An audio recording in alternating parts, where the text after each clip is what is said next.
Mike had always been obsessed with the unknown. Ever since childhood, he devoured books about urban legends, haunted places, and unsolved mysteries. As he grew older, his passion turned into something more a way of life. He spent hours on online forums dedicated to paranormal exploration, collecting information about abandoned, supposedly haunted locations. Armed with cameras, audio recorders, and a deep curiosity, he ventured into these places, documenting his findings for his growing audience on paid streaming platforms. Over the years, Mike had captured some strange and unexplainable phenomena: shadows moving where there were none, disembodied whispers, and electronic interference that defied logic. But none of those experiences would compare to what awaited him at the Lost Settlement. One evening, while having a drink at a small bar, Mike ran into an old acquaintance, Luke. They had explored abandoned buildings together in the past, but Luke had long since given up on the hobby. Something had changed him, and Mike had never quite understood why. Over a few drinks, they reminisced about past adventures until Luke's expression darkened. "I heard about a place," Luke said, lowering his voice. "Something different. Something dangerous." Mike leaned in, intrigued. "There's a settlement deep in the woods," Luke continued. "It's not on any map. People say it used to be home to scientists and workers from a secret facility, either a research lab or some classified military project. Nobody really knows. But here's the thing: those who went looking for it, most never came back."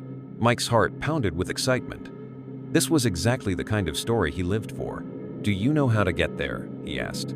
Luke hesitated before pulling out his phone. He traced a rough path on the map, showing Mike a vague location. "I'm telling you, man," Luke said gravely. "Don't go alone, and if weird things start happening, turn back." Mike just smiled. He had heard warnings before. None of them had ever stopped him. After days of preparation, Mike set off. His backpack was filled with survival gear, extra batteries, multiple cameras, and a satellite phone. The first day of his journey was uneventful. The deeper he ventured into the forest, however, the stranger things became. His GPS malfunctioned, flickering between coordinates. His camera, fully charged, would suddenly shut off. The deeper he went, the more his surroundings seemed to change. The forest grew eerily silent. No birds, no insects, just the crunching of his footsteps. On the third day, he found it. The settlement.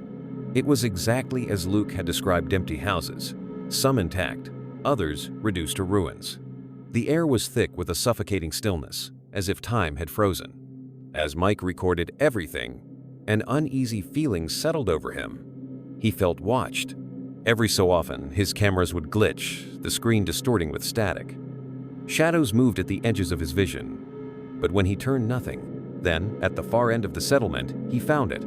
A cave entrance, hidden in the base of a mountain. Mike hesitated only for a moment before stepping inside. The tunnel led to a set of massive metal doors, sealed tight. It took him hours to pry them open. When he finally did, he found himself in an abandoned underground facility. Dust-covered consoles, shattered monitors, and strange machinery filled the space. Scattered documents, their ink faded, hinted at bizarre experiments. But nothing prepared him for what he found next. A second set of heavy doors. With considerable effort, he forced them open, revealing a vast control room. At its center was a circular console covered in unrecognizable symbols.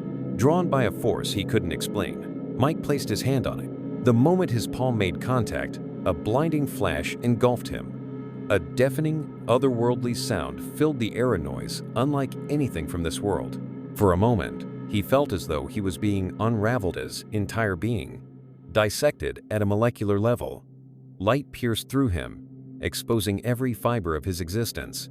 Then darkness. When Mike regained consciousness, he was still in the facility, but something was different. The air was thick with mist, and an unnatural silence surrounded him. He stumbled out of the bunker, his body weak. The settlement was no longer in ruins. The houses stood intact. Warm light glowed from the windows, and then he heard it. A voice. No, multiple voices, whispering his name. Panic surged through him. The whispers were growing louder. The mist thickened, swirling like living tendrils. Shapes moved within it, dark, inhuman figures with hollow eyes. Mike ran, but no matter where he went, he always ended up back in the settlement. The houses, the lights, the whispers, they were everywhere. And the voices, they were calling him home. No one ever saw Mike again. His last recording, found uploaded to his server, showed static-ridden footage of his terrified face. The whispers bled through the audio, repeating his name over and over. And in the final seconds, as the mist consumed the screen, a voice, deep and resonant, spoke 3 chilling words. "You belong here."